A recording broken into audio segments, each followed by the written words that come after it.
باشه. نویسنده این شعر هم شاعر یگانه ما شاعر عبداللطیف جان دلسوز می باشه. حافظ الله نظری اجرا میکنه. بشنوید شاد باشید عزیزانم.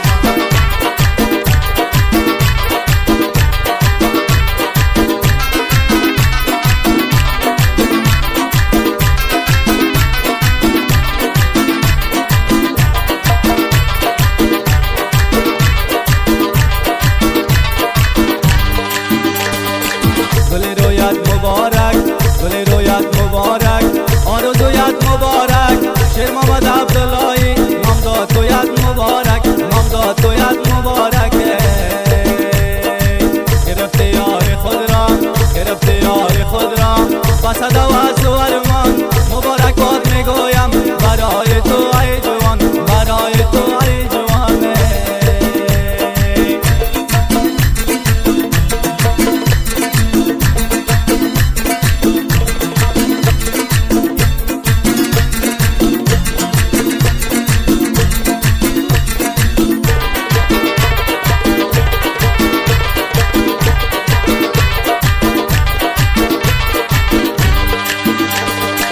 گرفته یار خود را، گرفته یار خود را چشم خمار خود را با بخت شریک کردی امروز دلدار خود را آن وفادار خود را.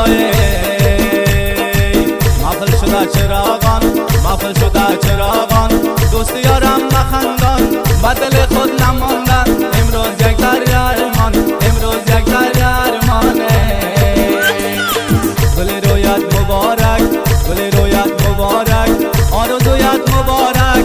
شیر محمد عبداللهی نامداد تویت مبارک، نامداد تویت مبارک.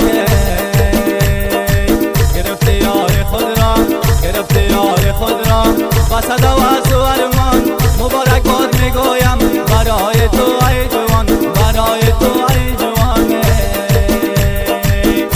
شماره واتساپ شاعر عبداللطیف جان دلسوز 2090 531 40 27 824.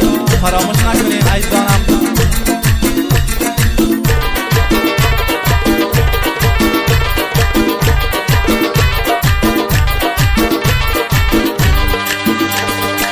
بیار خود ای جوان، بیار خود ای جوان تو امروز شدی نامداد. عبدالرزاق جان میگه برایت مبارک باد، برایت مبارک باد. خدا جانم نیک کنه، الله جانم نیک کنه ای جوان وقتی تو را مبارک باد میگویم آن تاج و تخت تو را، آن تاج و تخت تو را. گل رویت مبارک، گل رویت مبارک، آرزویت مبارک. شیر محمد عبداللهی نامداد تویت مبارک، نامداد تویت مبارک. گرفته یار خود را، گرفته یار خود را با صدا و سوارمان مبارک باد میگویم برای تو ای جوان، برای تو ای جوان.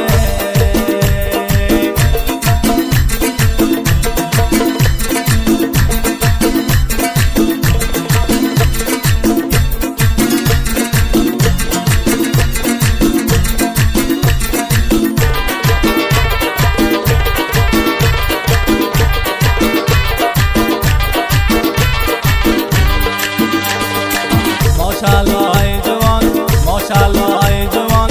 گرفته محفل کلان همچنان تبریک باشه به همه دوست و یاران، به همه دوست و یاران.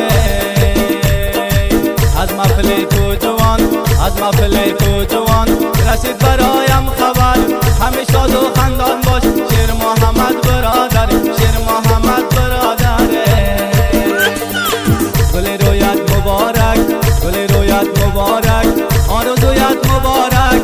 شیر محمد عبداللهی نامداد تویت مبارک، نامداد تویت مبارک.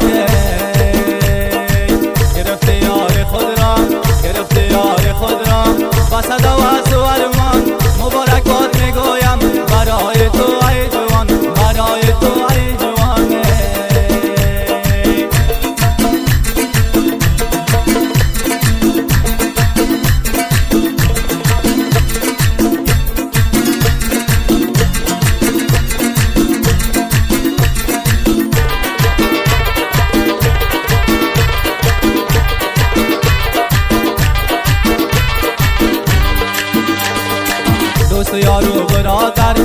دوست یار و برادر همگش هست خوشحال گرفتی ماشاءالله یک گل صاحب جمال یک گل صاحب جماله خوشحال شده شعر نوشت خوشحال شده شعر نوشت شاعر عبداللطیف جان محفل نامزادی را تبریک گفته ای جوان تبریک